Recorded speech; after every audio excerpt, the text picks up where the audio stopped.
we are effectively storing those traumatic experiences in our bodies, and until it's energetically moved through our system, we are the host and we are the kink.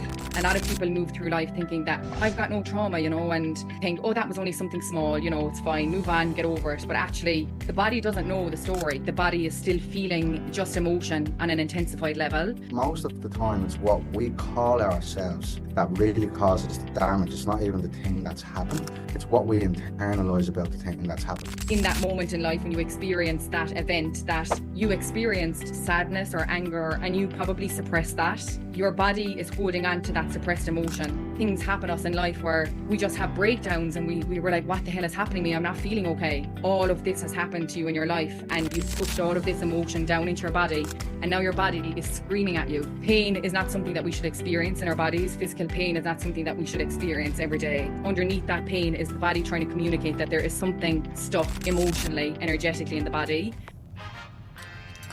Welcome to the Successful Irishman podcast, where we know success isn't only about money and material riches, it's about personal freedom, owning your time and leaving your trauma, triggers and limiting beliefs behind. My name is Dara Byrne, life coach, trauma recovery specialist and entrepreneur. And on this podcast, we will be sitting down with guests to hear their incredible life stories and to challenge the societal idea of success. Today, I have a very, very special guest on the podcast. And without further ado, I'd like to welcome this absolute legend from Cork in Ireland, a former oncology nurse. And now she has added to her arsenal of skills, energetic works, body works, healing the root cause of diseases. She works with people online and in person. The legend herself, our fellow Bali resident, Miss Jane Fitzpatrick. What's happening, mate? How are you getting on? Yeah, good. Thank you so much for having me here, Dara. And I feel very grateful that we've crossed paths over at the other side of the world. You from Dublin, I'm from Cork, and it's mad. It's like I feel like the Irish always just find each other. We'll pull each other out no matter where we are in the world. Like we sniff each other a mile away. Yeah, 100%. The funny story actually on our meeting, our first time meeting, we were in Bamboo in the class. Can you remember? Yeah. It's Mary Ellen is the other, your sister, right? So myself and Jane, as the class was getting explained and they were doing the reps and showing us what we needed to be doing, and everybody's supposed to be listening to what we have to do during the session.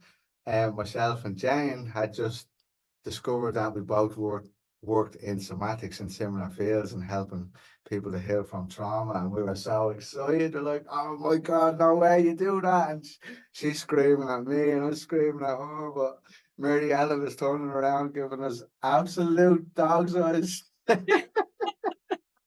The teeth were coming out in her. The teeth were coming out in her. Oh yeah. The scrunchy mush. Whenever my wife does it, that's what I call it, the scrunchy mush. So that was funny. That was my introduction, and since then, you and your two other beautiful sisters have been, epic. Get to see the friendly faces, the Irish people in Bali. There's not many of us, so it's nice to have that connection and have the deeper conversation. So with that, we're going to jump into your story because I already know a lot of it. I'm excited for the listeners to get to know you and hear what your transitions have been throughout life. So, Jane, just all the way back to the start, life for you growing up in Cork, in Ireland. So I grew up in Mallow, and I suppose my parents worked really hard when we were younger. My dad was a detective. My mom worked in Dairy Gold. It's like the dairy and that produces us with the milk and the cheese. Butter. We spent that a lot we of still look for on the other side of the world. Literally, it's like the Irish produce, like. So we spent a lot of time really with our grandparents on the farm, which was just next door. So I loved the outdoors, loved nature, loved animals, spent a lot of time with our horses, like feeding the cows when they were being milked, and really just spending time with our uncles on the farm. Pat and Tom, they're they lived over with my nan and my granddad, and they were just like such an inspiration for me. They have, they want or have not want for nothing, and they were just so happy every day, like so peaceful inside, and spent a lot of time just outside with the animals. And really, Pat used to go to mass quite a lot, and he'd always say, to have faith and to trust in God. And I think I learned a lot from them, and especially my grandmother as well. She was very worked really hard, and I think really kind of beat it into us to really appreciate the simple things in life, and to be grateful for having food on the table, and not wanting for more than you have. And and the same from my own parents as well. They always used to tell us not to live above our means, and just to treat people with respect. So went to school down the road, never loved it really. Yeah. I was At always the least one. you're honest. I think I was somebody who just loved the outdoors, and being inside the classroom for me wasn't easy. Like sitting down, having to do things that I wasn't interested in, was hard for me as a child, and even in secondary school. I found it hard to concentrate and to be present in a space that I didn't feel happy in, with certain people, with certain teachers who I felt safe with. I would like going to their classes, and certain subjects that I enjoyed, where I felt like I was actually learning things that resonated with me. I really liked that, and I could be present in those spaces. But often, it was hard for me to really to resonate with a lot of what I was being taught in school, Uh-huh. And my nan got sick then. She had a fall one night, fell out of bed.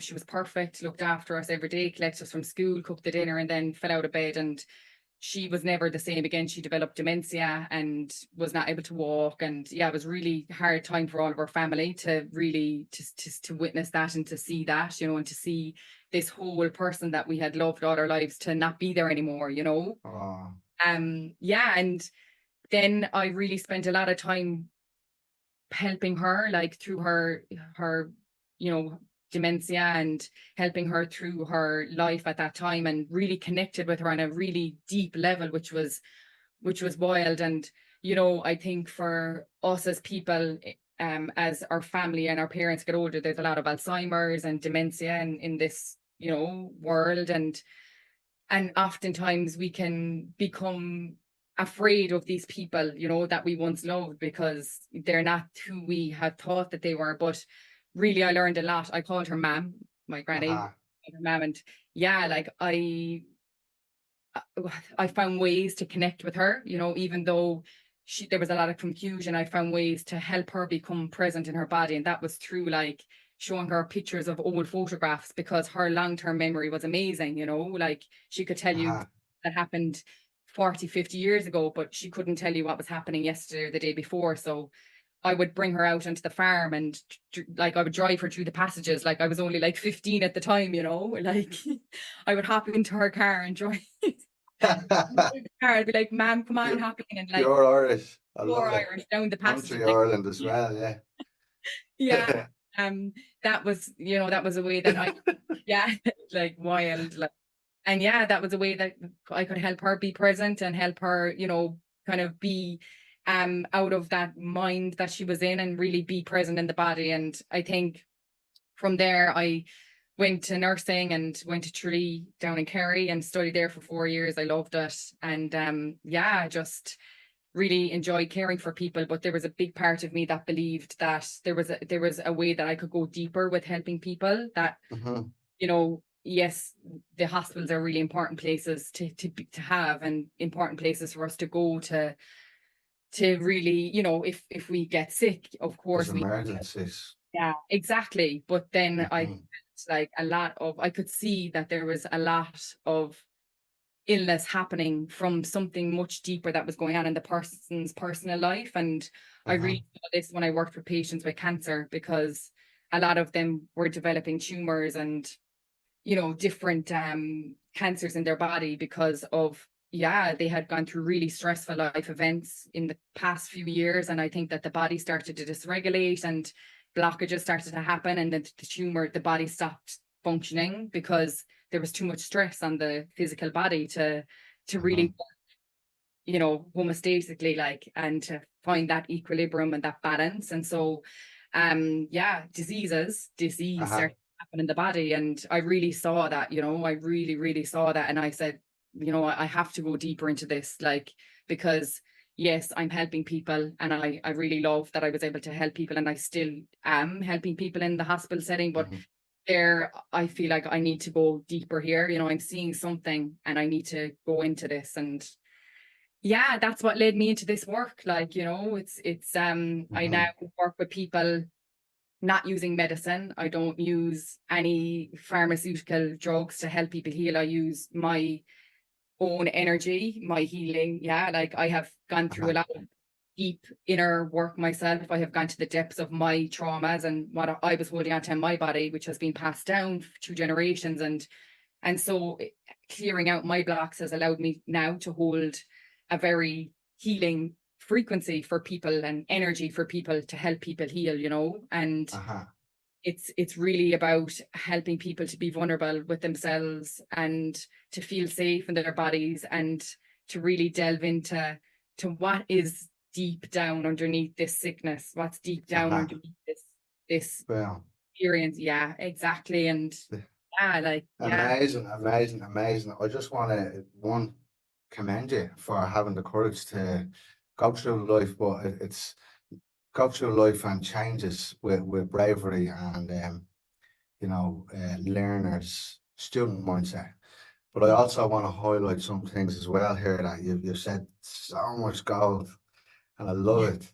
Um, in terms of the tumors getting bigger, for anybody who's listening and doesn't understand what Jane is saying, when if you picture a garden hose is a good analogy as well to use. If you picture a garden hose that's kinked, then the water, if it's kinked 10 times, the water can't flow out. And it's only one place that stops the water, but the rest is kinked. If you higher up the pressure in that system, eventually the hose is going to explode. So if you picture trauma in your body, staying stored in your body when we have a bad life event, a car accident, a rape, physical violence in the family home, or alcoholism in the family home, and we don't express those things through healthy means, we are effectively storing those traumatic experiences in our bodies. And until it's energetically moved through our system, we are the host and we are the kink, and eventually it's going to come out in disease. That's what Jane is explaining, disease. So when the tumor gets big enough, then may become cancerous or will need to be removed from your body. So then you need interventions from hospitals and medications and things of that nature. But Jane, well done. Like, thank you for acknowledging that. Can you explain a little bit more about, what sort of tools you use to help people express those traumas and tumors and stuff like that from their bodies? I think the main thing as well that I want to say is that often I think people have this fear of this word trauma. You know, they think that a lot of people move through life thinking that I've got no trauma, you know, and a trauma needs to be something massive, you know. And yes, there's big traumas and they're the big, big events that we remember in life, you know, that are very clear to us that have happened. But also there is traumas that are the small t traumas that, you know, are also just as big, you know, but the story behind that trauma isn't as big in this life, you know. And so we think, oh, that was only something small, you know, it's fine, move on, get over it. But actually the body doesn't know the story, you know. The body Hmm. only reacts to the The emotion, feeling.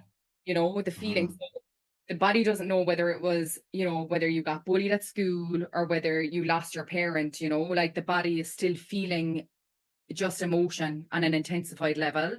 So I think for me, I really want to make it clear that, you know, some people don't feel worthy of stepping into this work because they feel like, no, sure, I've had nothing really happen to me. I've had a great life and, I'm fine out, like that's like we Hmm. forget about that. But really what they don't realize is that in that moment in life when you experience that event, that you experienced sadness or anger and you probably suppress that, Hmm. and your body is holding on to that suppressed emotion, and it's like, I think of like a bottle of champagne, imagine, and the more that you push down the bubbles, like into the bottle, that's all the emotion, then it gets so much that like it bubbles and bubbles and bubbles, and next minute the top of it pops off. And that's Hmm. when we have these life where things happen us in life where we just have breakdowns, and we were like, what the hell is happening to me? I'm not feeling okay. And it's like, yeah, you're not feeling okay because all of this has happened to you in your life, and you've pushed all of this emotion down into your body, and now your body is screaming at you, to Hmm. like, listen to me, Yes, we're not feeling love it. okay because, yeah, you need to listen. Our bodies are constantly communicating with us, and pain is not something that we should experience in our bodies. Physical pain is not something that we should experience every day. Chronic pain is not something that we should experience. And underneath that pain is the body trying to communicate that there is something stuck emotionally, energetically in the body. And unless that we look into that and see what's underneath that, whether it's, an event that had happened to you, whether maybe years ago when you were 4 or 5 and you were at play school and the teacher, didn't meet your needs and you were crying out, you wanted to go home to your mom or something, and the teacher was like, stop crying and shut up and whatever, sit down, and that gets blocked, something as Mhm. small as that. And yeah, it's about going back to that event. So that's really what I do with this work, is I bring people into their bodies.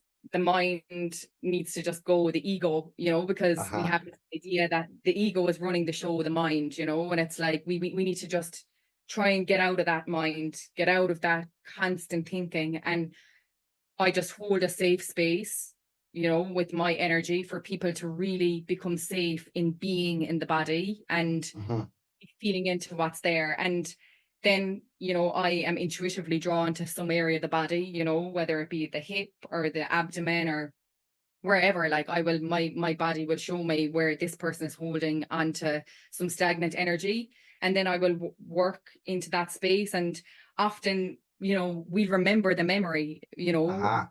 even though we don't even need to, we think, we're like, this is crazy. How am I saying this? Like, it's like, what's Mhm. sadness? And when it just say the first thing that comes to your mind, it's like, I was 4 and what happened? Oh, I don't know. I was playing out in the garden and one of my friends hit me, or, and it's just like, what, where has this come out of? And it's like, yeah, like the subconscious, we hold all of our memories here. It's all Eh, stored, it's The all body, stored. the body keeps the score, isn't it? Yeah. The Yeah. body And, is the living hard drive. yeah. Exactly. And really, it's just about really being able to feel what's there so that the energy can move. And often it involves, making sound, like you may kind of roar or shout or cry. And it's about Mhm. allowing basically this trapped energy that's stuck here. It needs to move, it needs to go somewhere else Mhm. than being stuck in here. And the way that we can do that is by expressing it. So Mhm. expressing it, we didn't have the opportunity to do it when we were younger. Amazing, amazing. And I just another a great analogy I use for, because we do similar work. You do it with different modalities, but the same outcome and the Hmm. same targets. But a great analogy I use is the picture two kids on swings, best Yeah. friends. Yeah. When, let's say, Dara kicked Jane off the swing and you run over to mommy and daddy and you're screaming your head off, I hate Dara, I don't want to play with him ever again. And you're expressing all that raw, real rage, Yeah. anger, emotion, sadness because you hurt your knee or whatever, only to be playing with Dara 10 minutes later and we're best friends again. I'm probably pushing you on the swing. And for the listener to understand, then that's the children are expressing all of that raw emotion. Yeah. When we get to adulthood, society has told us that it's not okay, especially for men, to express that raw emotion. When in reality, there is healthy ways and healthy modalities to express it. Primal therapy, which is the screaming that you just spoke of, even the going into the safety of your energetic work and crying, but that energy it's like as you said, a bottle of champagne. The more energy and the more champagne that you stuff into that bottle, it's going to explode. So that's the analogy for your body. Um, so thank you for that, Jane, and that's great. I want to take you back because I don't want to skip over too much of your life before we get to where we're at today. Um, so yeah, you said you were a teenager. You went to Tralee in college, Yeah. and there's actually something as well that you mentioned about school, and it's been a running theme for all of my guests so far. They felt like a round peg in a square hole in school, and they were sort of told off and made to feel less than because they didn't Mhm. learn the way the school system was trying to teach them. So you touched on that. You knew from a very early age that you didn't like learning in that way. Can you just elaborate on that a little bit more, and then we Yeah, can carry and on? I just think that I saw things, like I was very intuitive as a child. I would feel Mhm, energy very much. And I think I saw, I didn't feel safe with some teachers. I felt mhm. um, they were very controlling and, yeah, I didn't feel safe to learn, and That's amazing. yeah, and often I would speak my voice, I would speak up, I think I wasn't, one of the smart kids who was getting all A's in the tests ever, but I mean, I would still work hard and I would study and I worked really, really hard in school. I wasn't, but yeah, I think I just saw, I was like, "Eh, this isn't the way that like we should be learning as kids." I think we're so precious, like at that age and between the ages of 1 to 7, especially. So, like being in like Mm, that, huge. it's such a huge time for us, and it's where we learn. That's who we are. That's when we're created. Like those ages of 1 to 7, it's like a pivotal time of our lives. It's when the subconscious is formed, all of our belief systems, everything, and yeah, I just think that I I think some students, yes, love going to school and they love learning because they could look at a book and look at a page and they could learn it off in 2 minutes. I wasn't like that, I wanted to learn something that was I resonated with, something that I was interested in and enjoyed. And oftentimes I just didn't have the opportunity to do that. And I felt like a lot of the teachers didn't like me. Often I would get given out to a lot, when my parents would go to the parent teacher meetings, saying that I was like, speaking out of turn or I was laughing and, this kind of thing. And it was like, because I was being free, I was being me, Aha, I wasn't aha. expressing myself and I never wanted to do that, and I think I was strong in that sense is that like I was like, I'm not leaving these people like control me in any way, I'm going to be me and I'll still do my work and I'll still learn. But like, yeah, and the unfortunate thing is that there is a system that we have to fit into, that we need to Mhm. attend this session and this class and we need to learn in a certain way when actually so many people are not visionary learners. So many people Aha, learn in a different way, like aha. by seeing things being done or by whatever, and that's, yeah, Me exactly. in a Yeah, me, nutshell.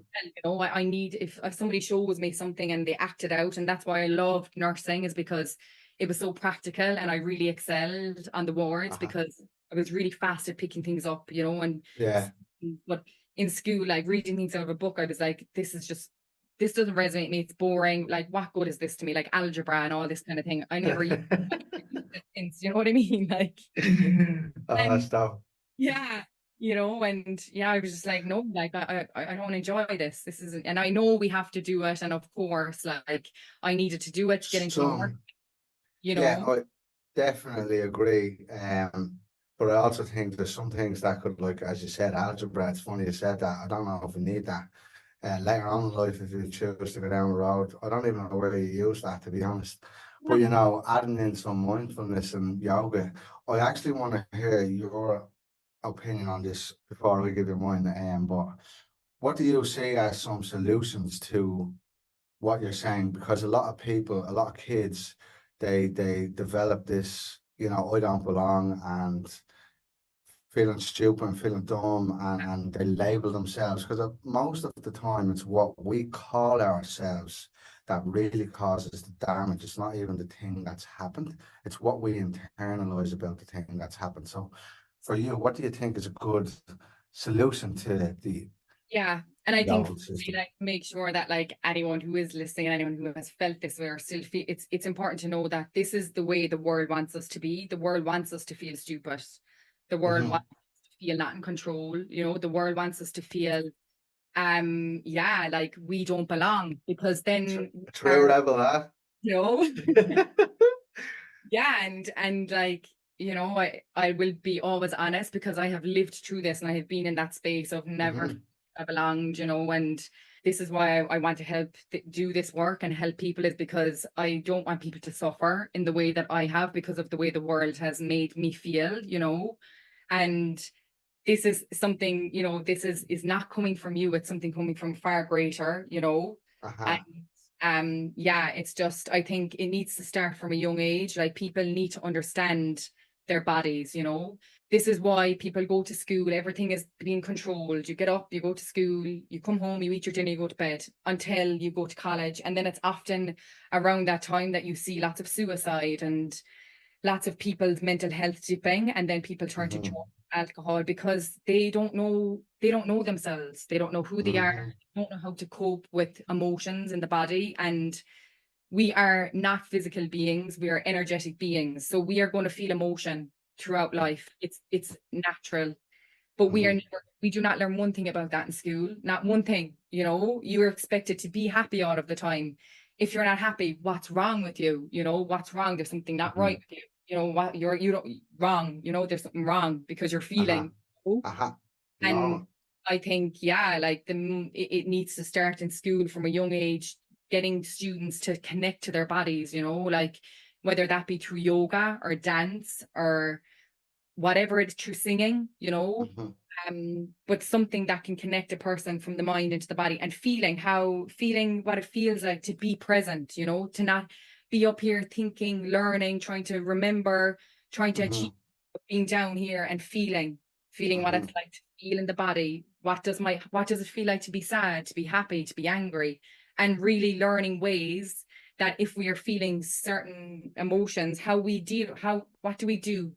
What techniques can we use to really allow ourselves to move through this wave, you know, so that we can get to the other side of it until that another wave comes. Because inevitably this is what life is about, you know. It's like we'll constantly move through cycles of being, you know, okay, happy in the light, and moving down into more sadness, more, you know, With anger. breakups and, job losses and real life. Yeah, yeah, yeah. And yeah, I really think that it needs to be brought into schools. Like, it really needs to be brought into schools, because this is why we're seeing this suffering, you know, as teenagers in their 20s, like huge suffering. And it's becoming a Hmm. bigger and a bigger problem. And it's because, yeah, these schools need to do more. Like, we have to do Uh-huh. more to help people energetically, emotionally. Like, we need to, you know, and there's Hmm. no question about it. Yeah. Yeah, it's interesting to say that, because the school that our kids are in here in Bali, that's exactly what they do. They learn about values, learn about themselves, how to manage their emotions, how to look after the planet, and have a lot of fun while they're doing it. Like, some of their school events, they'll be great. Like, it's really heartwarming to see.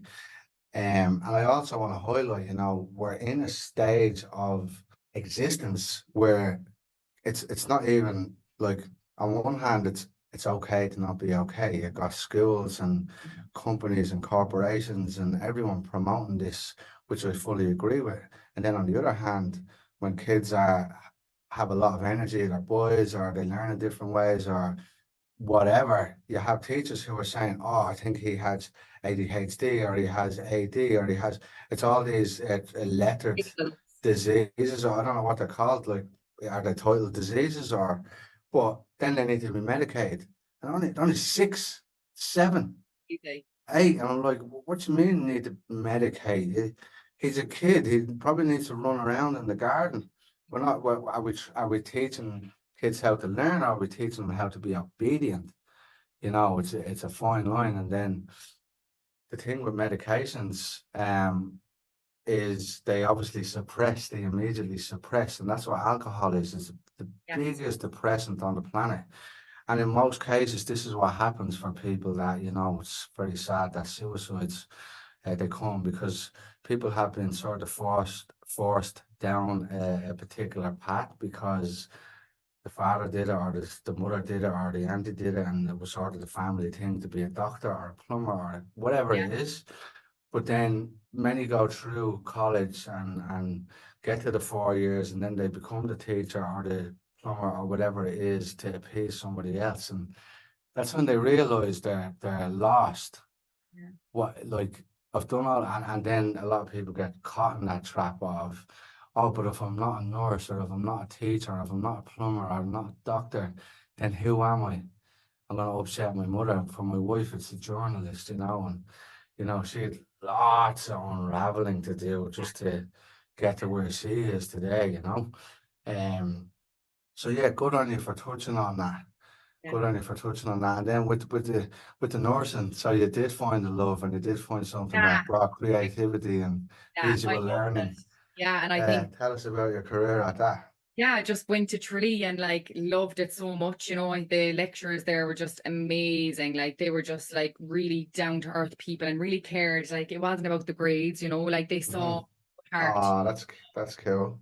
that you were. It was the first time I feel like I felt really recognized. I think I remember I got my leaving cert results and I did well, and the vice principal came up to me and said, "Oh, we didn't expect that you'd get that. We thought that you'd be going to England."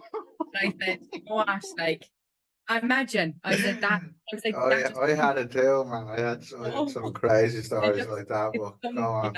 it sums it all up. And I was just like, whatever, I was like, anyway, I went to nursing and yeah, I did amazing there. And I yeah, I just loved it. And I just loved learning what I was learning because it was like, I'm learning about my body, I'm learning about like what's actually happening it was the first time, like I was just saying that what we should be learning in school, I was really learning, about Hmm. myself. And we did psychology and sociology and we did, anatomy and physiology. And I was like, yes, like this is what it was made me so excited, and then being out in the wards, I think we spent half the year on the ward mostly, and being with the people and just being able to talk with them and have conversations and really, like, a lot of the time people are in hospital and yes, they're sick, but like underneath that sickness is loneliness, real Hmm.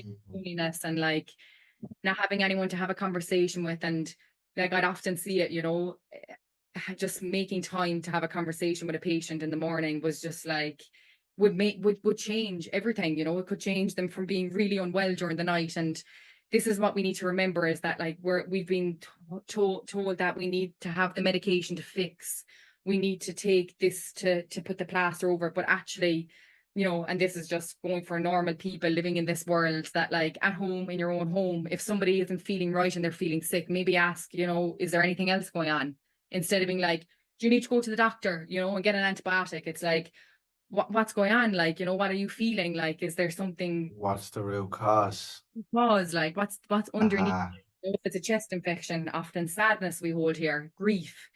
And then Uh-huh. the lungs begin to weaken, and because we're holding on to so much emotion of sadness, and so the chest then becomes weak, and we get infections because it can't function properly. And it's like, what's underneath that chest infection? Is there sadness there? Like, let's have a chat. Like, like, stop trying to fix people. Like, stop trying to make, like, stop trying to make your father better. You're just stop the trying to fix, and like listen and allow people to Hmm. express themselves, and be open. Like, this day of being in Ireland where it's like you can't ask somebody how they're feeling, like that's gone. Like, we're Hmm. getting great, it's like, let's be able to be real here. Like, let's be human beings, and let's have a conversation. Like, this tip of the surface crack, yeah, everything's great, I'm grand, like, get real, Yes.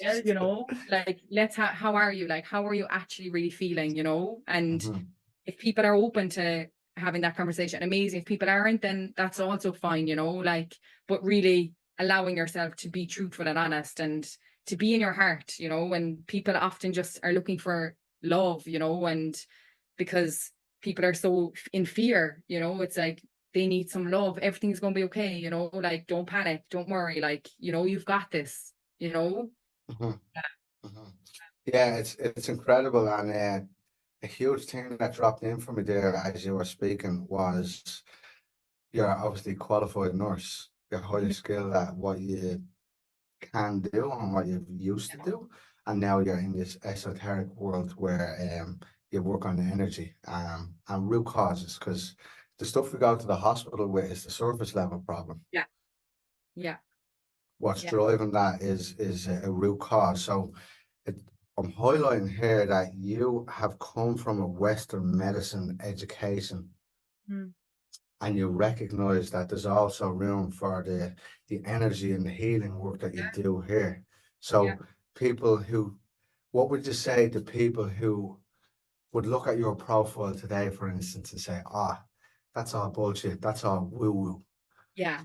Yeah. You've got the beauty of both sets of skills right now. So what would you say to those people? And I would say just try and have an open mind, it's woo woo because people, you know, I probably will make a lot more money in the hospital getting lots of wage, and there's a lot more money to be earned in that. So, whether with this work it's real, it's like um Mm, we don't need to, it's like if you go back to long years and years and years ago, like our ancestors, they healed themselves, like my grandmother used to give me a drink which was made up of this medicinal, I don't know, of all natural things. And she used to mhm, make us drink nettle soup. She was really natural. Like we never got a tablet off her.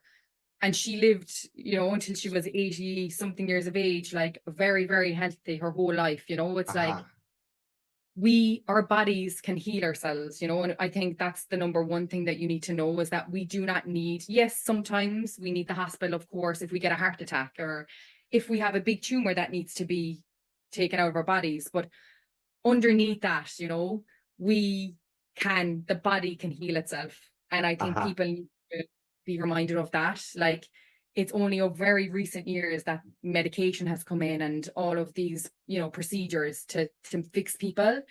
We didn't have that millions of years to hundreds and years ago, people fix themselves, like, and mhm, yeah, I think for me, if people are, I just, yeah, to be open and to know that we are energetic beings, and this is why we experience emotions in our body, is because we mhm, are energy. We are balls of energy. That's all we are, really, living in this physical body.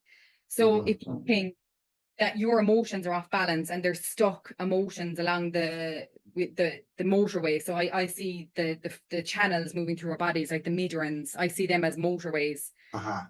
There's cars blocked along the way. If there's traffic jams, it's The all metering the system. body. Yes, the physical body cannot operate correctly. So what we need to do, if you really want to be healthy and you really want to keep your body moving well, we have to keep those cars clear. Those cars are balls of stuck energy. So that's why we need to, no tablet will clear that ball of energy out. Mhm, No surgery will clear that ball of energy out. What will clear that ball of energy out is working with your energetic system to clear that energy. And that doesn't involve any procedure. It doesn't involve any tablet. It really involves you surrendering into your body and mhm, really feeling into the blockages by having someone like me to be able to guide you through that. mhm. Yeah. Yeah, amazing, amazing. So what I say and how I work is similar with releasing somatic energy, because it's always the traumatic event at some stage in life that's stored there. So what I say is the quickest way to get it out of your system is to face off with the thing that put it in there.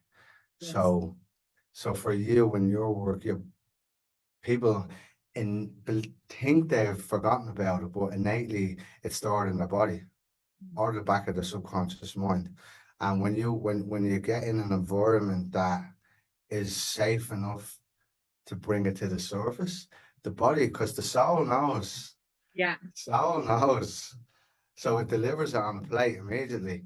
It's just on us to have an open enough mind to try out new things. Exactly. That's it. And like, it's unfortunate that like Ireland is the way it is with all of this. Like, I think it has been for quite a while with, like The church, exactly. the And this, science, it's just like this, all of this stuff that we're carrying in the land of Ireland, and really, the Brits as well, all the British, the like so much colonized. Yeah, like so much has happened on our land, with of so much trauma, so much our Hmm. ancestors have experienced so much deep pain, like, Hmm. and not having food to eat, it's like I think of myself there when I was younger, I used to be scoffing the food back, I'm like, is it any because it's and lots of Irish do that because there's a part of us that probably feels like we're going to starve if we don't eat the food quick, and Uh-huh. it's all subconscious, but we're carrying this, it's like we have to we when as women I think we hold generations of our past, grandparent, our mother, grandparent, great Hmm. grandparent in our womb, so there's generations living within us, so of Of course trauma. we're holding on to their trauma as well. And they say, Uh-huh.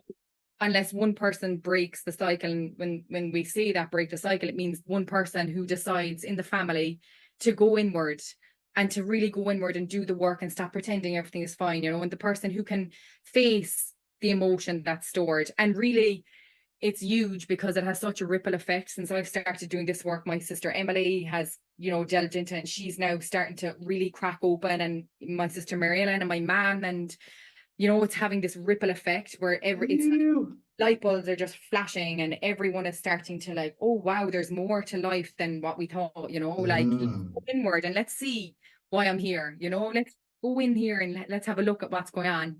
Beautiful, absolutely beautiful. I'm beaming Yeah, listening to that because I understand and resonate with it. And I also want to highlight as well, just before we move on, I will come back to the family place now. But the system, the medical system, the schooling system, they're all controlled by the same people. And where they tell you that you don't trust, because in modern day Ireland, you'll be seen as a witch. yeah, And in older days Ireland, they probably want to burn you at the stake. So they're telling you not to trust Jane, for instance, with her new healing modalities. You have to trust us and our system, with the medical system and with the army system and with the fucking education system.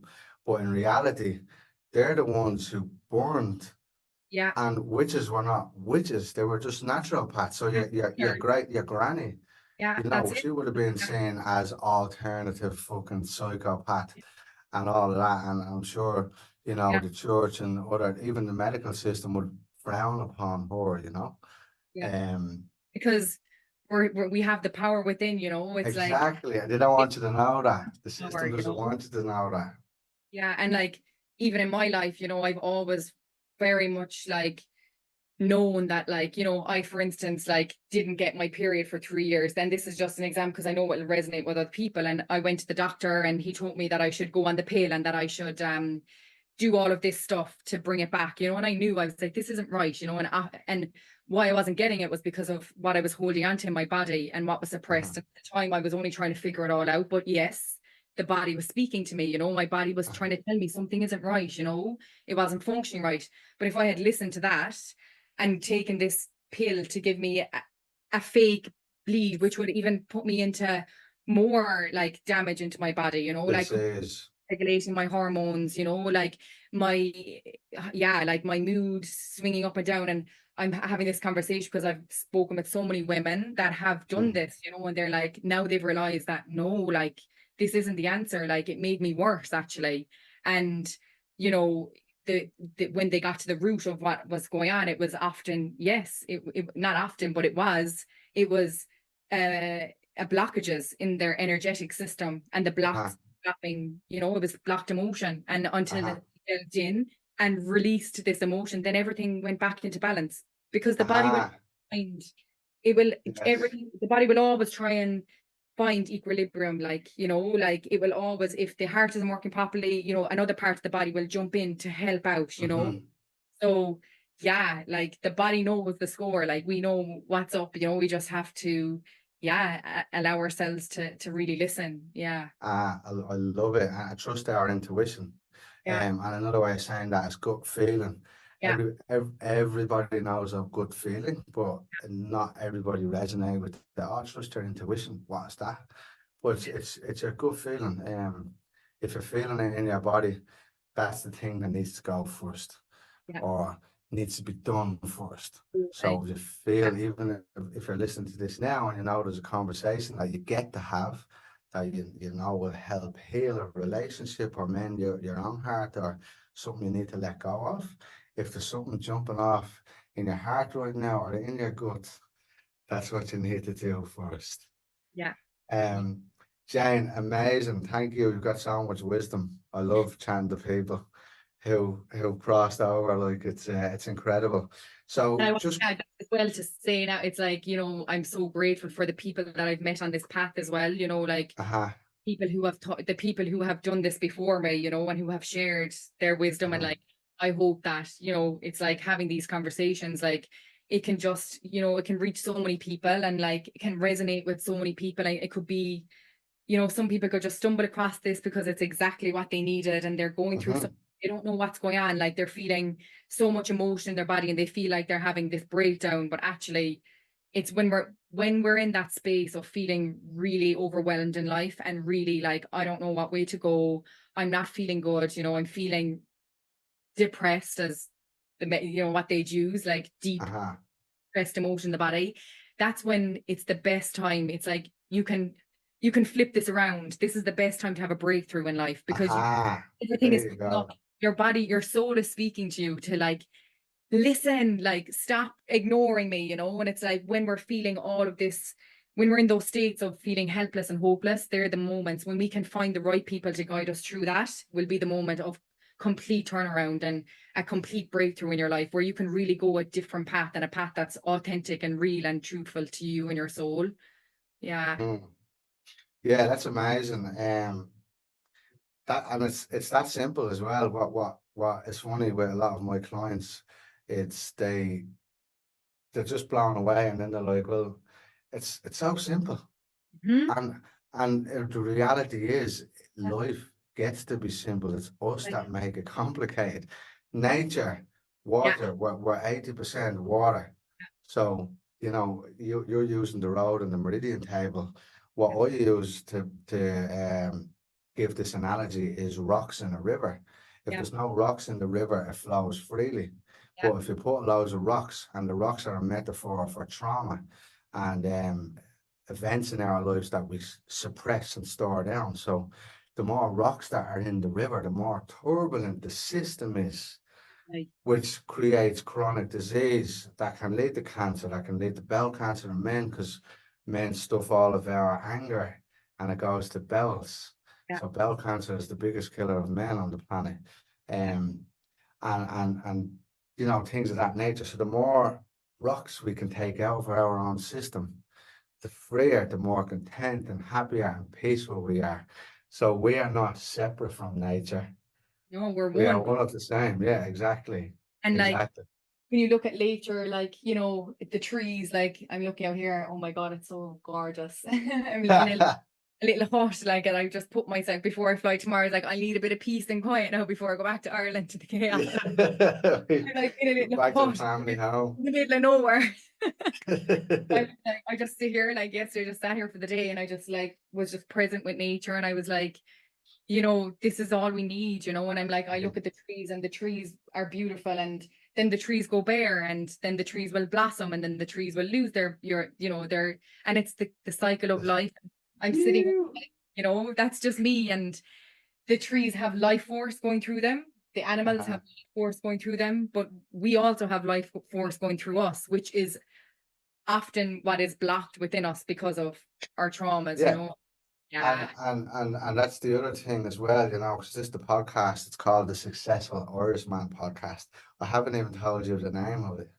I And right, I haven't. I just finishing the logo, right? But it's called the Successful Irishman Podcast, where we know success isn't only about money and material riches. It's about personal freedom, owning your time, and leaving your trauma, triggers, and limiting beliefs behind. Yeah, So absolutely. I love that. Absolutely. yeah, 100%. because and this is the number one reason I made this podcast, is because the system have sold us a lie. Yeah. They sold us the lie that we need the cars, the houses, the wife, the kids, which we Absolutely. do need. Well, if you want to Of have course. kids, But it doesn't bring you but happiness. exactly. But when you get to 70, the retirement age, then you can live happily ever after. No. I'm going to tell you something here that's going to fuck your brain up, right? I wrote a book a couple of years ago, right? I wrote a Yeah. book, an ebook a couple of years ago. And as I was writing it, this thing dropped in because I'm against the system, right? But I love numbers, calculations, maths. And between the age, I got kicked out of school at 15, so I didn't even do my junior cert. And I had the same thing. I wanted to do maths. I became a massive messer, and maths was huge for me as a kid. In primary, I was doing years ahead of what class I was in. But when I got to secondary, I was a little fuck. And I wanted to do ordinary level maths in school, in my junior cert. And the teacher was like, no, you're not doing it. Like, you're better to have a pass than a fail.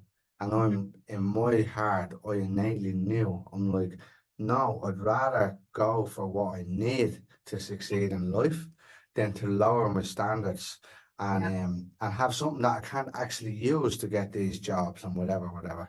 Now, I passed with the skin on my teeth. So, but I got it done. Yeah, I got it done. Um, but yeah, so coming back to maths, I nearly lost my train of thought there. But based on the societal system where you go to school, you go and do the education, then you get the next bit of education, which is college. You go and do this degree, and then you do. For me, it was 55 years. For people who do extra education, it's not. But for me, right, 55 years, then you get the husband, the wife, or you get the secure job, then you get the husband or the wife, you get the family, you get the mortgage, you get the ball and chain. Yeah. So for me, there was 55 years from the age of 15 to the age of 70 when you retire, right? With society and the system that they've built, we get 4 weeks holidays a year, Yeah. right? Christmas is taken, Easter is taken. Yeah. So we get 2 weeks to choose what we want to do with our life every year for 55 years, right? Do the maths on that. For Yeah. 2 weeks of 55 years of your life, you get to choose what to do with your life. How many years does that add up to? I'm not great at the maths, so Right. Well, I'll answer it for you. For for 2.5 years, not even 2.5, it's 2.25, I believe. For let's call it 2.5 years of your whole 55-year working lifespan, you get to choose what to do with your life. It's crazy. So 2.5 out of 55 years, you get to choose to go on that holiday, whether it's Spain, whether it's Bali, whether it's Las Vegas, God knows. That system isn't broken. No. That system is operating exactly how it was built.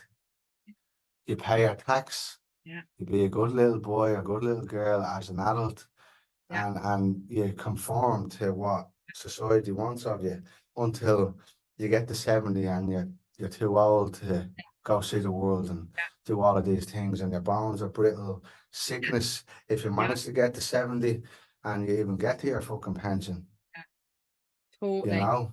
Yeah, it's wild. Like, and it's just like, this is why we're, doing this work now, is because unless that we go within and look at the traumas and find the freedom within, it's very easy to be in that space because it's safe, it's safe for people to have to have the job and the income and, to be in this system, but if we go inwards and we actually understand, the power that we hold within ourselves, and really we can do whatever we want to do, like we are creative beings, we have come here to create, and to give the world our gifts, and everyone is different. Like, we shouldn't be fitting into this slot or this slot or this slot or this slot, it doesn't need to have a name even, it's just like, if you can find what you're here to do, like find your purpose, what is, and really live from your heart, and not to be chasing the money, but to be chasing, because the money is energy, the money will come as you start to step into your power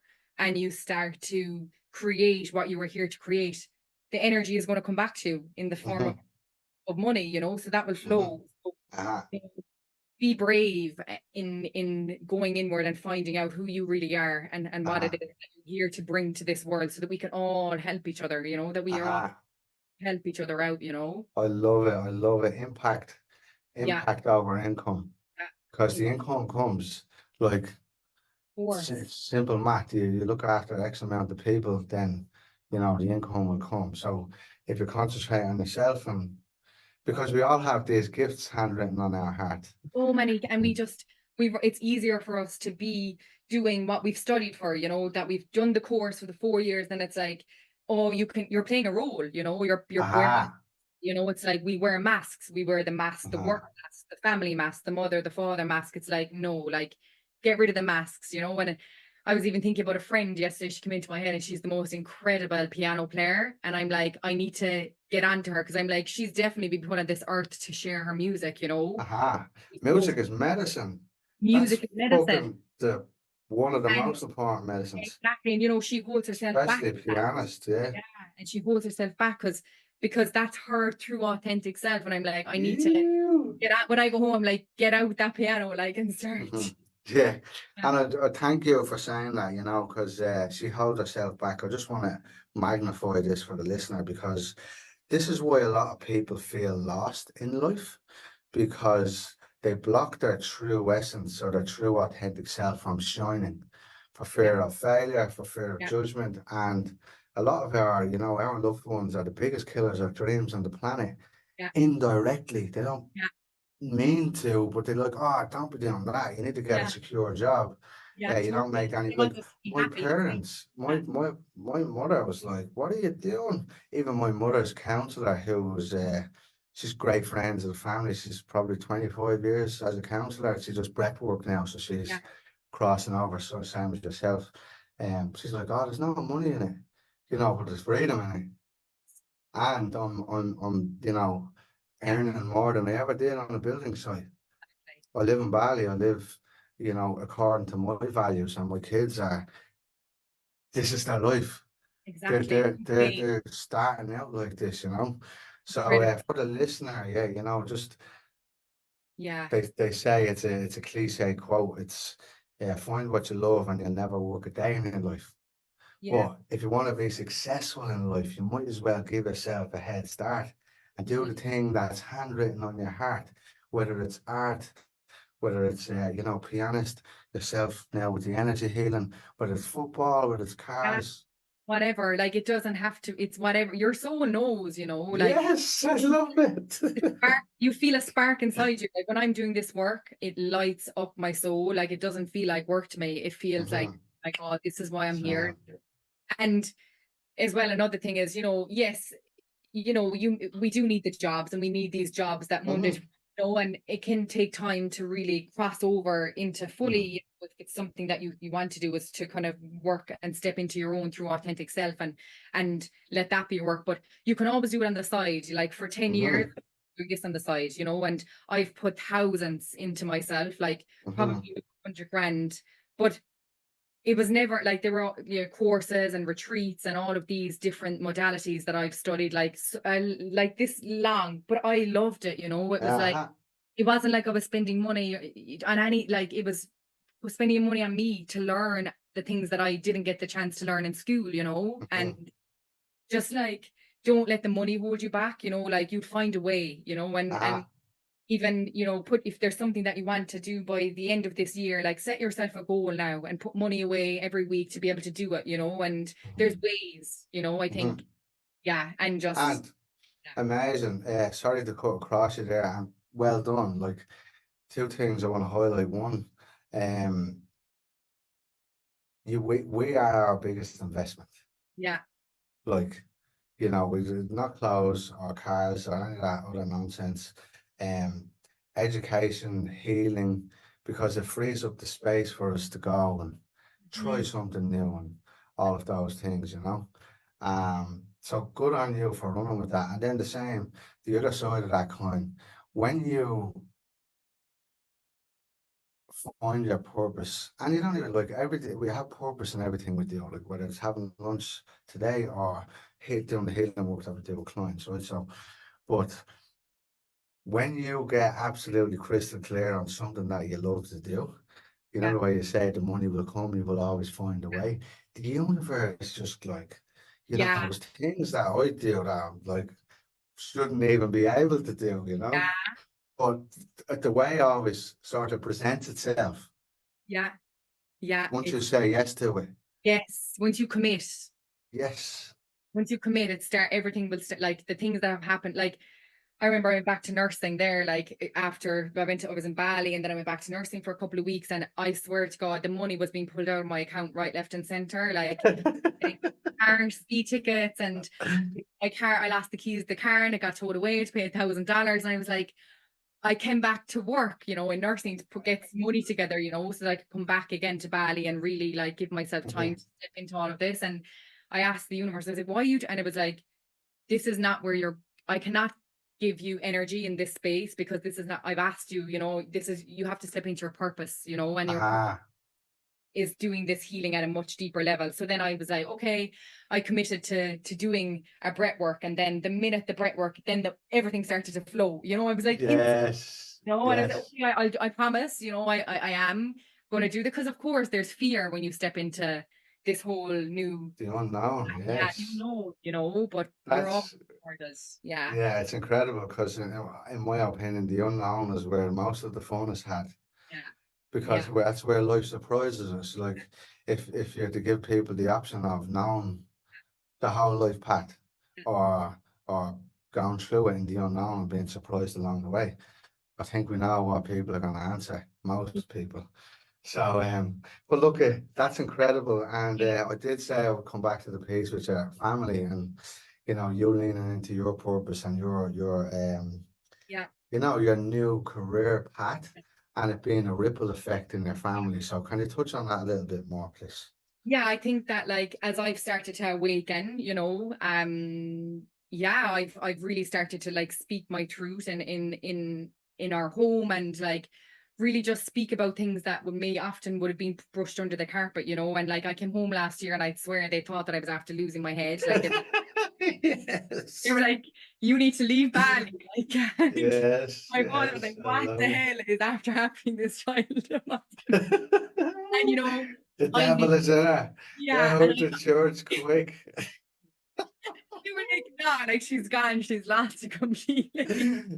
And it's that's fine, I knew because of course we have been the whole of Ireland is like this, we don't speak about how we're really feeling or what's going on. We come into the family setting and we're like, woo, everything is great. And underneath it, like, there's lots going on, and we don't want to upset anyone and we don't want to put anyone out or and I just was like, I came home after doing this retreat and really delving deep, and I just kind of started to speak truth, like I started to speak truth about life and about everything.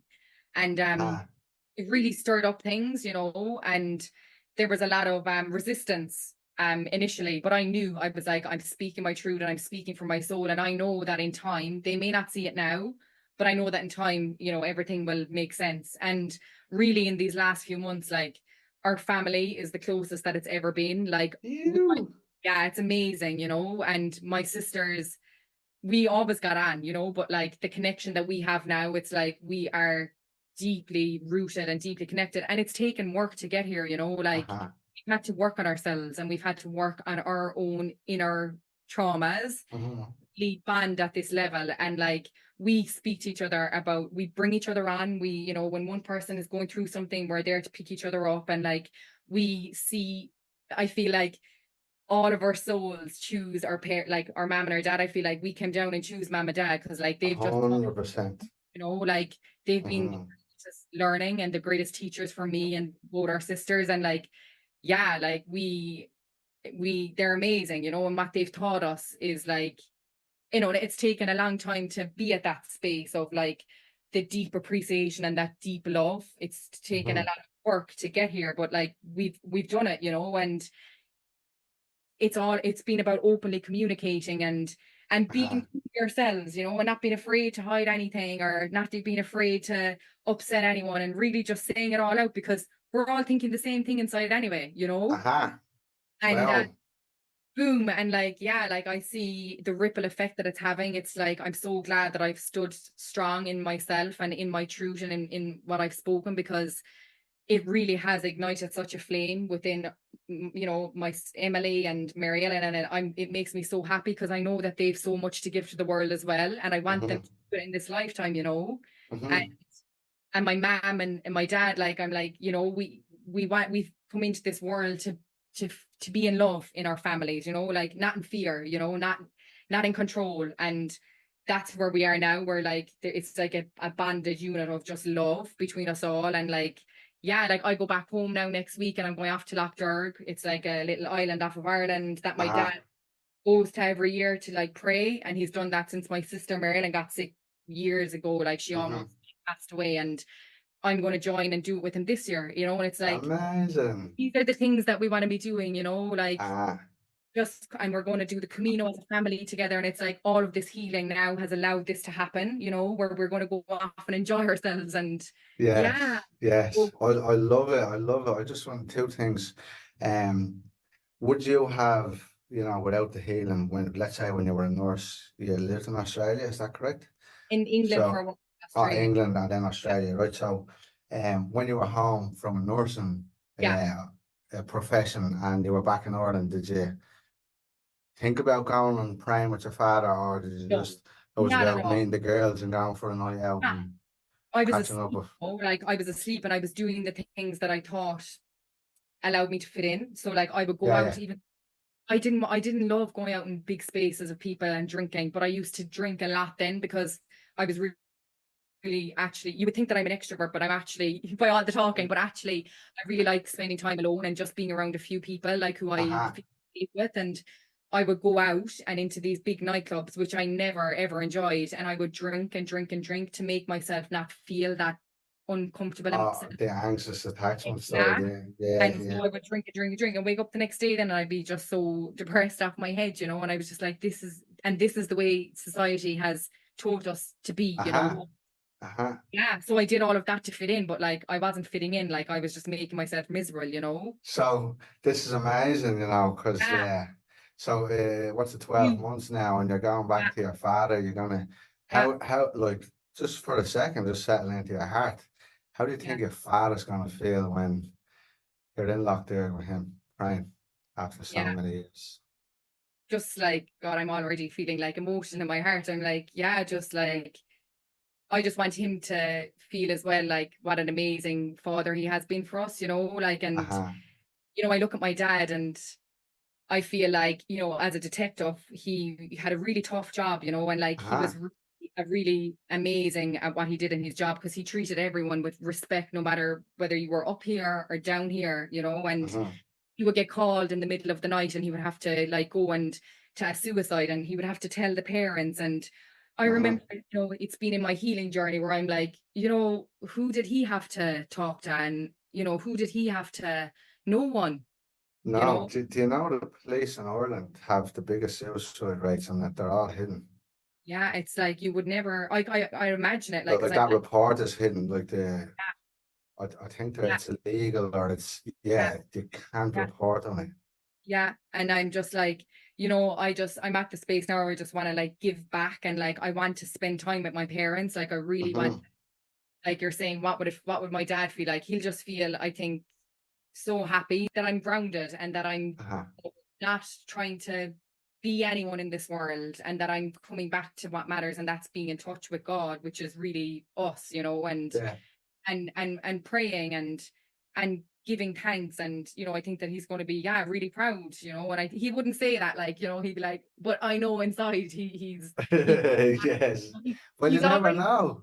he's You already with never me know. like 100 times, be like, we leave now at this time, like big job on, and Telling like, you what to wear. Well, I'll pack your oh yeah, bag. I'll have the oh hiking boots literally, like stuff. what to pack. He was like, I'll tell you what to What's pack down now. there? What's down there jumpers? The Iron Ireland jumpers. Is it the whole fucking shebang? The hiking boots. And just in case it rains, look, and here's I'll pick you a stick. I'll Yeah, get you a stick just in case you yeah, need a walking stick. yeah. Yeah, and I think, yeah, it's, we can really, in the healing journey, a lot of it can be, of course, around, our parents and like the healing that needs to happen Mhm, around our childhood. But when you look at the greater picture, this is where I'm at now. It's like just forgiveness, because what have our parents gone through in their lives? Like they didn't have any of this. They had mhm, none of this. They mhm, didn't know, like, they had no one to talk to. Like, they were just told to get on with it. And, I uh-huh, really look at them and I'm saying, like, wow, like, it's amazing what you have lived through. And I understand that it can be hard for them to mhm, understand this world now, because it's so far away from what they've been brought up in. mhm, But I mhm, think just real understanding and forgiveness, and mhm. yeah, thanking them for Yeah. bringing us this world as well. Amazing. Yes, of course. And, coming all the way back to the system, if you look at it, it's like, we had the Brits that tried to control Ireland, then we had the church that did Yeah, control Ireland, yeah, and then we have the science mm, that tried to control Ireland. And, yeah, we are a heavily traumatized nation. And we all celebrate ourselves for being the best fans in the world and yeah, the best partiers in the world and the best this, that, and the other in the world, when in reality, we're using alcohol to suppress our traumatic generations of traumatic events. And, it's not even that they didn't have people like this. The mm, system didn't allow it. yeah, Witches were burned at the stake, as they call them, when in reality were just naturopaths, people that didn't saw an alternative way. But in reality, nature is genuine and real. It's yeah, it's diesel fueled medication and yeah. chemicals, and that's alternative. That's alien to our bodies. So yeah, great for touching on that. But also something before we'll carry on into the final chapter. Something you said a minute ago there with with the family, you were all thinking the same, but you weren't saying it. Mm, And the boom was when you started to communicate. So just to highlight that, when you're thinking the same, it's like there's a resentment there. There's a yes, conversation that hasn't been said. So what you're saying is, because of the open communication about these things, there hasn't been an allowance for the volcano, the yeah, resentment to yeah, steam up and then lead to bickering and fighting and yeah. that whole blow up. Totally lashing out, and it's Yeah. just, and this is what happens is, like, when we don't, and again, like, this is why this energetic work and what I'm doing is so important, because there's families breaking down, there's Uh-huh. relationships breaking down, and the relationships aren't breaking down often because of it's breaking down because when we're in these situations, when we're very, very close to people, we're just, we're being mirrored and we're being Mhm. triggered, and Yes. all of the stuff that we have pushed down, is going to come up, and we end up lashing out at the wrong people, and really, it's we need to, this is why we need to find spaces where we can express in a Uh, way, instead of expressing and putting our hurt onto other people, and this is why all of this is continuing on, is because it's the people in our lives that mhm, are triggering us, and we really need to, yeah, be able to look inward, and instead of blaming the person across the way from you, being like, what is this person? Why am I getting angry, upset with this person? Like, what are they bringing up within me? Because often it's not that person, like, yes, people can be toxic and manipulative and narcissistic, mhm. all of this, but what are they, if that's the case, then I shouldn't be around this person. I should walk away and not be in this relationship, but Bingo. if it's a case that I'm still here and I'm still allowing this person to push to to trigger this within, what's happening, like, what is going on, and really understanding where is this root coming from? Am I Yeah. not worthy enough of walking away? Am I not Hey. feeling value? Am I not feeling lovable enough that I'm settling for this level of behavior? And Mhm, really finding where is this root stemming from, and until that you go to that root, you will continue to draw those people into your life, the people who are not going to treat you right, the people who are going to take advantage of you, the people who are going to just walk all over you if you're an empathic person like I am, and until that you go to the wound, and the deep, deep wound of where this began, where was it that I felt unlovable or mhm, unworthy, because until that you go there and let that pain out of the body, then and mhm. you'll start to attract people who are just like you and who want to bring out, Ew. you know. Yes. Yeah, it's like, Yes, I Like, love it. it's like our families, and I think it's like Gabor Mate, I think he says this, it's like, if you want to Yeah. heal, live with your family for a week. And I really believe that, like, with friends, we can distance ourselves and we will never, maybe we'll keep a mask on, but when you're around your family, you're going Mhm. to be triggered to the core because all of your healing is coming from that space as a child. You Uh-huh. know, you can heal in a week what you're trying to heal in 10 years if you put yourself into, yeah, if you, Uncomfortable situations. I love it. yeah. Yeah. And like, Yeah. look, that's me and that's my experience. You know, for some people, I understand that they've been in families where it's actually not safe to be around their parents because Mm. they're so damaged and so traumatized that it's actually safer for them to be out of that environment and heal Mhm. them. So like yeah, needing to say that as well. But Yeah. Yeah. you know, it's in your heart, you And know. exactly, you took the words out of my mouth. I was just about to say, and you get to feel it. Like one, you got to feel it to heal it, but Yes. your energy coming back to the intuition, Yeah. which said differently is the gut feeling. So Yeah. if your intuition or you're feeling nervous or confident, nervous around certain people, then that's not where you Like, go to heal. number one, like, yeah, Yeah, yeah. And then there's, you find yeah, safety in yourself. So it's great, you know. One, I'm going to touch on something all the way back. It's really incredible, like going all the way back to your childhood in school and coming all the way up to where you're at today. Because again, this is a pattern that I've noticed with all of the guests I've had on so far. Um, innately with your back to your grandmother, when you looked after your grandmother, innately you knew that working with the body was where the key was. And yeah, even in school, you spoke of energetics. You didn't feel good around certain teachers. You didn't feel safe. That's the word. You didn't feel safe around certain teachers. But so innately you went through life. And hey, what age are you? If you don't mind me. What age am I now? Yeah, 31.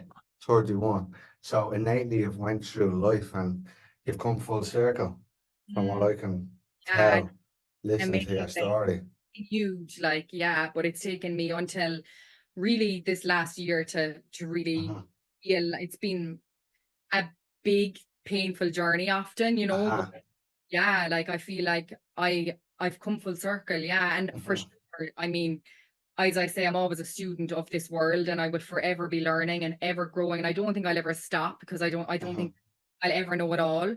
Yeah, I think that like I've always known that like there's more than the seen world. There is more Uh-huh. than the world, and there is an unseen world that we've been cut off from, you know, like our peeling Uh-huh. that we can connect to the unseen world, you know, like I meditate every day and I feel my ancestors around me and I have guides that I work with and Uh-huh. they are constantly sending me messages and this is what makes my work so profound is that they're working through me, you know, and Uh-huh. I very much I feel like I've always been connected to spirit, you know, and I think that it was shut down in me, you know. Like I remember saying, you know, I'm feeling uncomfortable. Like my mom used to be like, Jane, don't be taking on people's problems, you know. Don't be, and she was right, you know, don't be taking on people's worries. Like look after yourself, you know. But I didn't have a choice, you know. Like I think my soul didn't have a choice in just cutting off that feeling. Like I had to allow myself to Uh-huh. honest and truthful, and it was hard because I felt I would put myself then in situations where I didn't feel comfortable, but you know, I was like, everyone else is doing it, and I would see the mass, you know, I would see it would Uh-huh. all look great, you know, things would look great, and I'm like, yeah, this is a really cool place to be, but I wasn't feeling it in my belly or Uh-huh. my soul, you know, and it really took me a long time to learn that we are they want us to be disconnected from our intuition. It really took me a long time to reconnect at a deep, deep level back to my intuition because it's so, so strong and to really Uh-huh. trust. And I'm so guided by, you know, people will be like, where are you off to next, Jane? And I'm like, you know, I really just, We'll I have see. to, I work on what's coming through for me in every moment. And often I can't tell you what's going to happen in 6 months down the line. I can have a vision, but I Uh-huh. don't know where that's going to unfold because I'm always being sent messages and where to be guided to next. And I have to listen or else Uh-huh. I'm not moving the right direction, you know? Uh-huh. Uh-huh. Yeah. Amazing, amazing, incredible. And just like, you know, I don't know what time we started this podcast at, so I forgot to take a note. Yeah. So, anyways, for you, can you explain? So, you obviously worked we'll this is the couple of finishing touches. You spoke, well, you obviously came from the Western medicine world. What was it like for you to, yeah, change career, basically? It felt right, you know, when like, I mean, What sparked it? What sparked it, and what was it like for you going through the transition?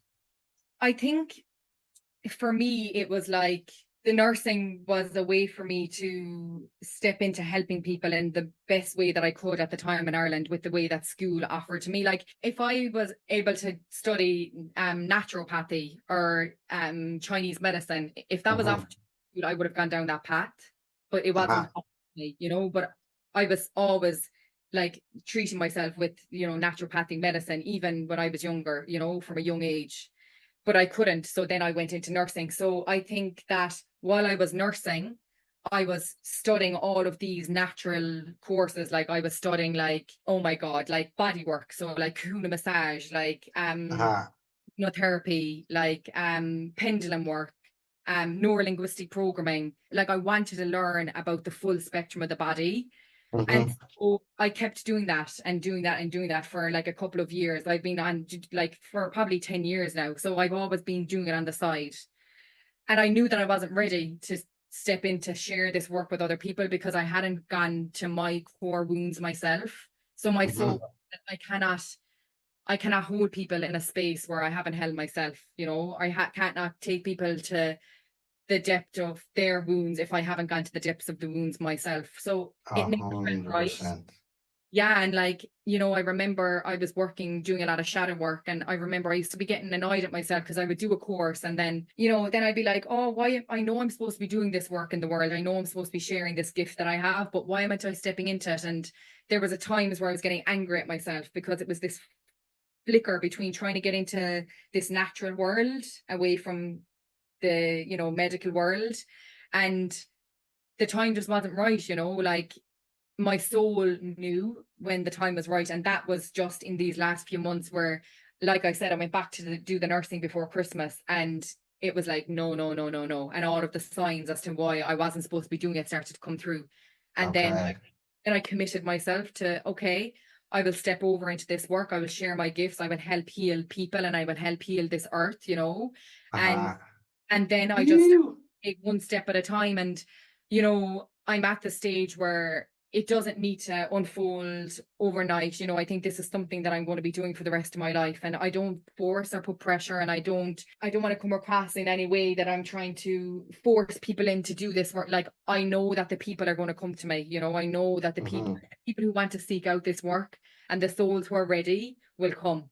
And yeah, I just that like I feel like nursing has been such a huge part of my life and I wouldn't change it for the world. Like it's been such a massive part of this journey to understanding people, to understanding disease, to understanding, yeah, people on a very, very deep level. Like it's shown me and taught me so much. And nursing has also shown me people, like nurses are just like angels, I feel, you know, like they are the Uh-huh. greatest souls that I have met because no one can just do that work, you know. It's like we're going in there to work and we're slogging, like especially Mm.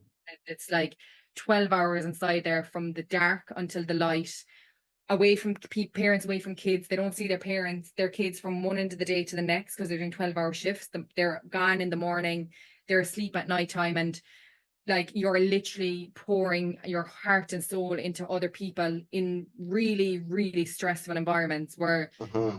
money isn't there, the funding is not there to allow people to work in a really safe way. Like it's just crazy, you know. Yeah. It's so much stress on nurses. And I'm like, you know, especially nurses who are listening to this work, like please, you know, do some energetic work, reach out Yeah, and yeah. have space, Just help. to reset. Yeah, you know, it's like they need it so It's much, like we need it so it's much. it's crazy, and thank you for highlighting that. And yes, a huge celebration. I've got lots of friends who are nurses. Like what you guys do is miraculous. Some of the high stressful situations is Yeah, literal life and death for yeah, people. yeah, And you guys do it on the regular, and you also deliver babies into the world as well, yeah. which you do on the regular. So thank you for that. Um, but And you just like know, with nursing, I'm like, you know, I worked in Australia the last couple of years, and like, you know, there's a part of me that would love to go and work with the Aboriginals in like the uh, Central Australia. So I'm like, maybe I'll go back and I'll help them in some setting, in some hospital setting for a while. Like, so I allow myself to be open and flexible, Uh-huh. never say There we never. go. Life Yeah, is about options. The exactly. more options we have, the freer we will feel. Yeah, And that's what different skill sets give to you. Because yeah, if you do need extra dollars now and again, and you exactly. decide to do a month in Exactly. regional Australia, which brings you into the Aboriginal territory, and you get paid for it along the way, and you get to be with the Exactly. Aboriginals It allows me to come back then and continue to and invest. combine, because in my opinion, the way I see it as well, it's not a one or the other. It's a No, both and, you exactly. know, Yeah, because it's like everything. What is it? We're stronger together. Everything is stronger together. exactly. Yeah. And So I think there's that's it. huge. Yeah, I think the medical system, of course, they're like, if somebody has a heart attack or, like I said, any acute thing that happens where they, Mhm.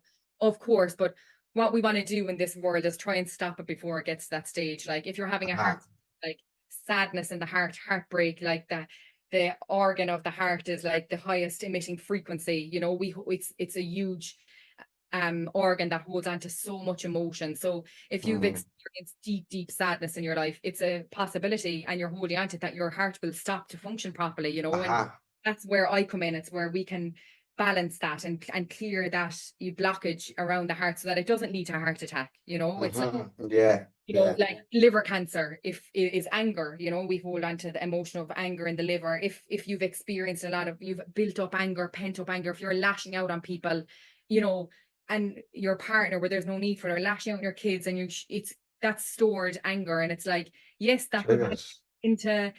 into to liver cancer. So come to me or come to whoever that can really help you release that emotion in a safe Mhm. way, as opposed to get onto others. Yeah, amazing. And look at one more thing I want to touch on because it's really important.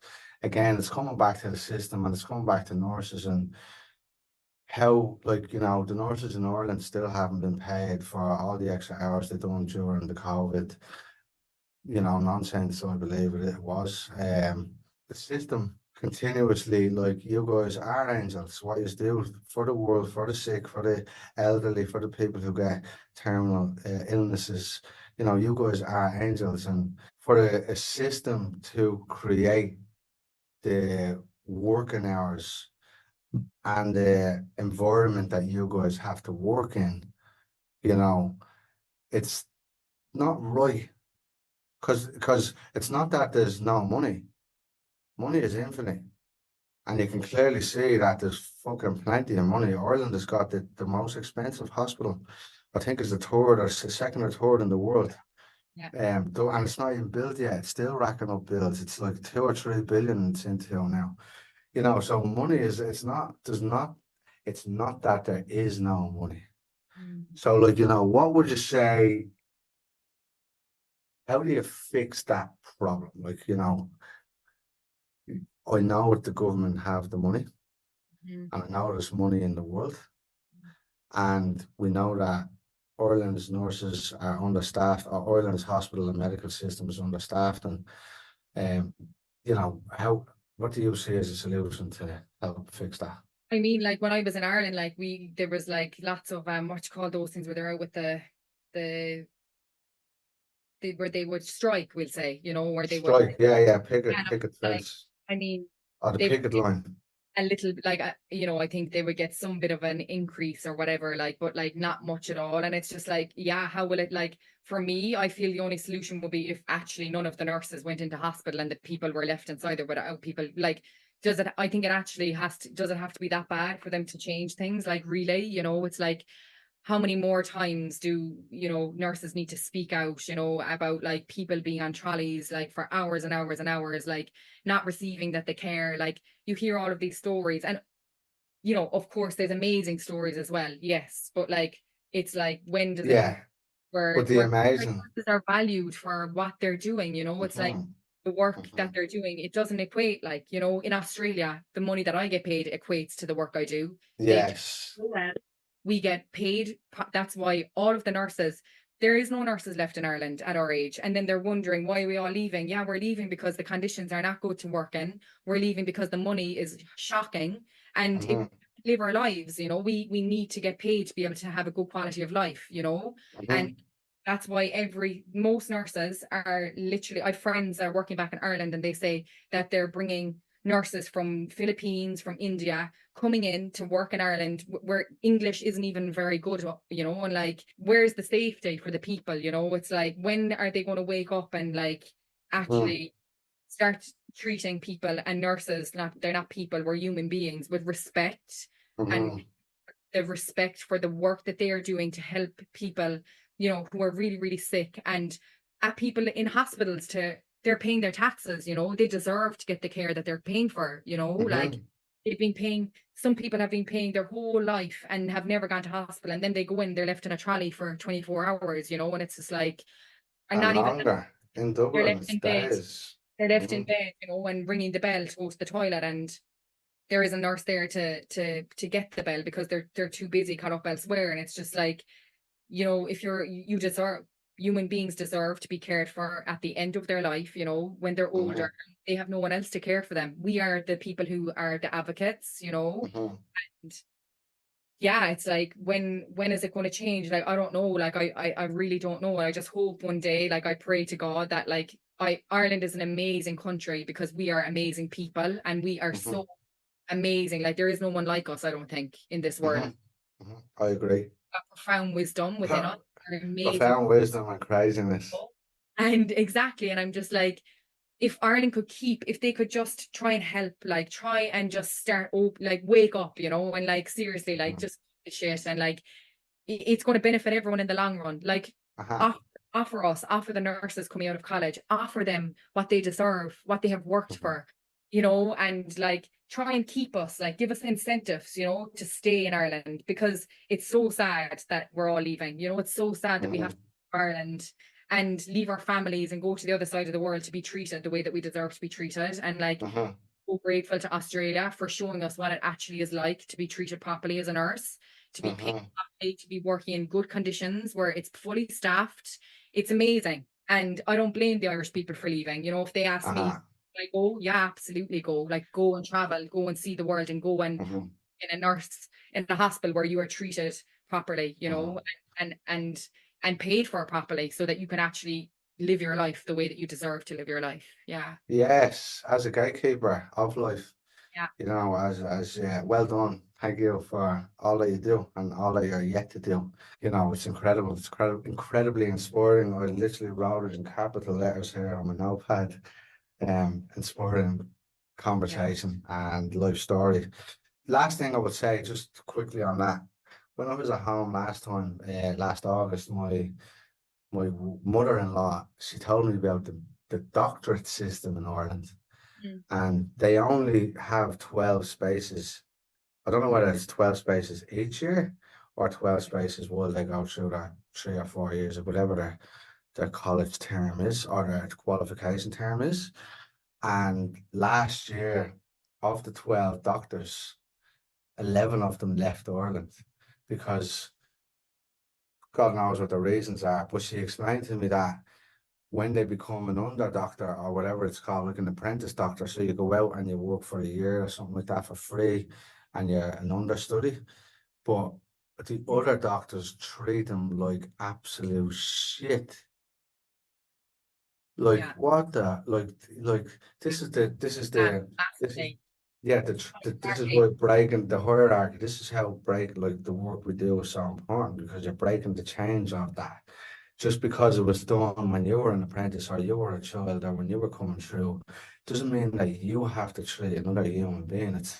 It's like it's such a fucking contradiction. So here you are, you're Mm. working to save people's lives, but there's some guy over here who's 27 or 30, whatever, and you're going to treat him like a dog. Or not even, you shouldn't treat dogs like that, but you're going to treat him like shit Yeah. because that's what Yeah. you got when you were an Yeah. apprentice. It's the whole thing is Yeah. fucking The hierarchical backwards. people, like, you've consultants there, like, you have some of them who, I see it, they're all following on in a trail inside of work, like little ants, and afraid to speak or say anything, Uh-huh. it's just like rotten, like, it's just like, that's Mhm. not really the case in Australia at all. You don't really have that. Like, it's very one level, you go up and you chat the doc, like, not a bother, and now the young Mhm. doctors that aren't like that. I think it's just like the older generation, you know. Uh-huh. I have witnessed that in Ireland, definitely.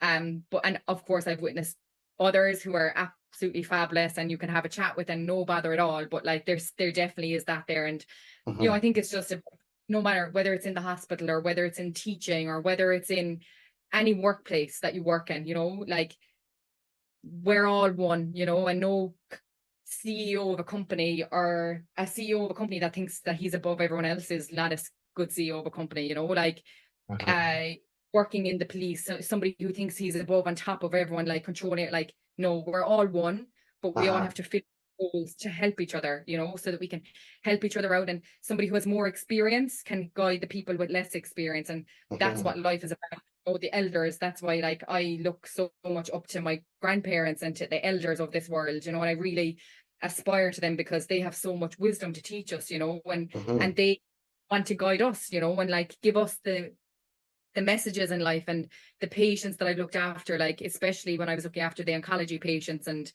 that speciality of nursing has a really close part to my heart because these Uh-huh. patients have really surrendered to life because they are know that they don't have long left to live. And Uh-huh. the creation and the wisdom that I have received from them, you know, and it's just like forget about all that crap, you know, like, you know, Uh-huh. do what you want to do, you know, and it's just like, I know it sounds cliche, but really it's the truth, you know, it's like, get off of the rabbit wheel, you know, and like, get Uh-huh. off of it, and really just like enjoy life and like do the work on yourself and really, you know, be here and really experience this reality and this physical, beautiful reality that we've been gifted and really try to find the joy in the moments that we Uh-huh. experience. And Beautiful. yeah, Absolutely beautiful. So look, two final questions. Thank you very much for being here today and gifting me your time and your presence. you. It's been a very inspiring conversation. What is next for you and where can people find you? I go back home to Ireland tomorrow. So yeah, I'm You. the whole space at home when I get home. As I said earlier, I really feel the pull to bring this work back to Ireland. And I don't know, is that's, you know, something telling me, like I think it's very much it's strong within me. So I'm gonna trust that. I'm gonna go home for a couple of weeks and see how things go. And maybe slowly bring myself back to Ireland and be between here and Bali and Australia for a while.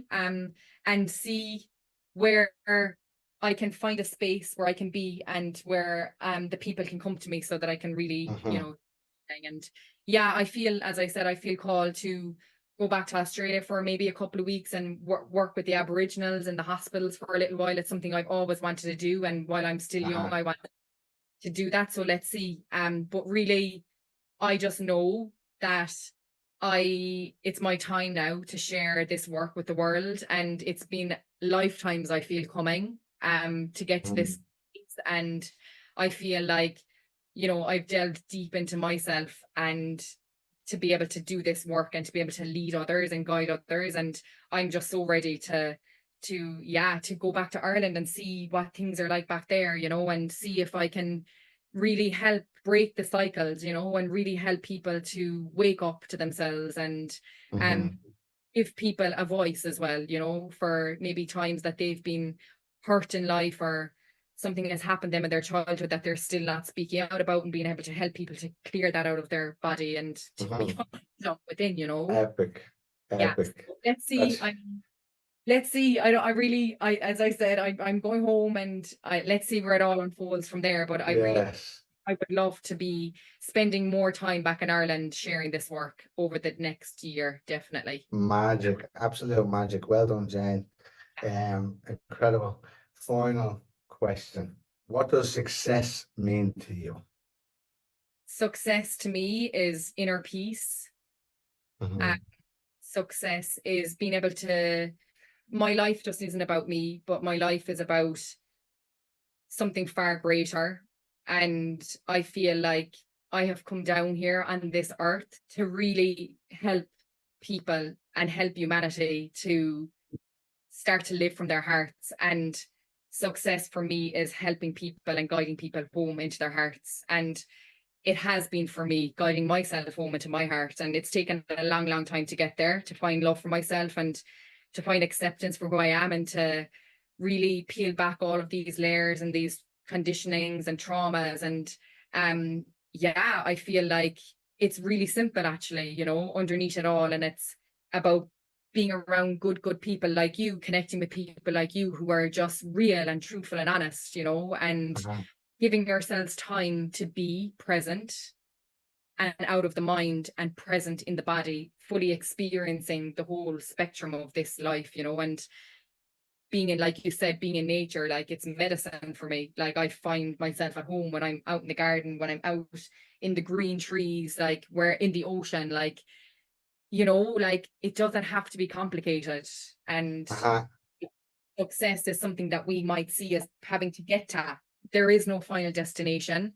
Success is already within you. It's about just Uh-huh.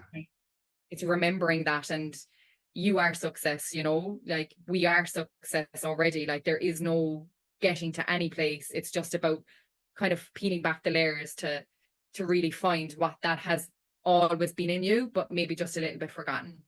Yeah. Amazing. Absolutely amazing. Thank you. Thank you. Thank you. I'm super excited for everyone who gets to listen to this. Thank you so much as well. It's been amazing, like connecting with you, and I'm so grateful that we got to connect in Bali. And yeah, you've been such a big part of this few months for me, you know, and we don't even realize it sometimes, you know, but like just the right people coming into our lives at the right time can really just, yeah, can spark certain things within us and really get to know ourselves on a deeper level, you know. And I'm grateful for all the conversations and the chats that we've had. Like you've also taught me a lot, you know, about certain things. And just, yeah, the way that you speak from your own experience has really, you know, made me think about certain things. So thank you for being in your truth and for doing this work as well. And I think especially for, it's easier for women, I think, you know, Uh-huh. in the grand scheme of things. I'm like, I love like how you're from the thick of Dublin with the Dublin accent. Like, you know, you're just like, it's no bullshit, you know, it's just like you are who you are. You've been through a lot in your life and you've made it. Like you've got an amazing wife, like who I think is just so beautiful, and the most gorgeous kids. Like they're just like, we met for dinner. I met you in Cashew Tree there one night for dinner. Like I just love, I was watching you and it was just like you were chatting to us and you were so present, and the kids were just pottering along and they were jumping off the a step and they were running around and out, and you just weren't like, you weren't trying to control, you know, you weren't like, Uh-huh. you were keeping an eye, but you let them to it. And I was just like, you know, like amazing, like there we go, like you made it, like, and it's just like, yeah, I admire that in you. And I'm just, yeah, your kids are just so privileged to have an upbringing like what you've created for them in Bali. And yeah, you should be so proud, you know. I'm sure it's, you've had to move through a lot of resistance in yourself to, and family, Yes. really, you know. And it's like some people may never understand this Mhm. life that we live, and that's, I think it's really about accepting that and meeting people where they're at, but really Mhm. celebrating ourselves for where we have come from and from the work that we have done, for not just for ourselves, not just for our families, but really for the greater whole in this whole Mhm. world. Yes. Thank you very, very, very much for the kind words. I'm all warm and fuzzy. Yeah, I Thank know it's you. like I'm laughing because I was like, I didn't even know whether it was just a chat that we were popping on for Yeah. today or whether it was going to be the real thing. But anyway, that was just so authentic and pure, and I've really enjoyed chatting with you. So thank you so much.